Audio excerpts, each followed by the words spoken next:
जिस व्यक्ति की बीमारी खत्म ही नहीं हो रही, कभी पाँव में दर्द आ गया, कभी कमर में दर्द आ गया, कभी पीठ में दर्द आ गया, कभी सिर में दर्द आ गया, कभी आंखों में तकलीफ हो गई, कभी दमा चलने लगा, सांस चलने लगी, कभी डॉक्टर को दिखाया तो थायराइड हो गया, कभी ब्लड कम हो गया, कोई प्लेटलेट कम हो गई, कोई कुछ हो गया, कोई कुछ हो गया। डॉक्टर को दिखाओ, डॉक्टर जो दवाई दे कुंदकेश्वर महादेव के नाम से उसको खाओ। तुमको ऐसा लगे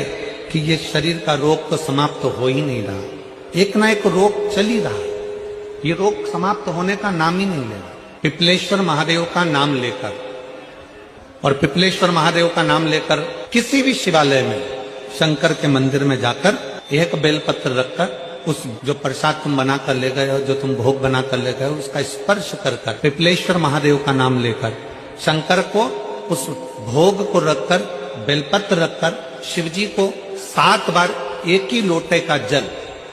केवल एक लोटे का जल 7 बार उत्तर की ओर मुख कर कर दक्षिण में खड़े होकर शंकर के शिवालय पर 7 बार एक ही लोटे का जल 7 बार थोड़ा थोड़ा कर कर उसको गिरा देगा, शिव जी के ऊपर चढ़ा देगा 7 बार। बाद में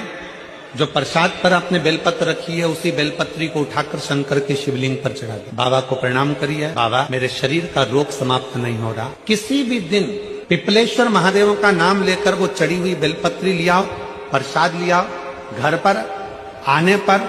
जैसे ही घर के अंदर प्रवेश करो, सबसे पहले बेलपत्री को चबा चबा कर खा लो। फिर वो जो प्रसाद है, उस प्रसाद को 7 गांठ से थोड़ी थोड़ी देर में 7 बार में उसको खा लेना। बाबा देवाधिदेव महादेव का नाम लेकर, पिपलेश्वर महादेव का नाम लेकर प्रणाम कर कर जल का आचमन, हाथ की हथेली में जल लेकर 7 बार आचमन कर लीजिए और शिव का, पिपलेश्वर महादेव का नाम ले लीजिए। धीरे धीरे 15 दिन लगेंगे और 15 दिन में बीमारियां अपने आप कम होना प्रारंभ हो जाएगी।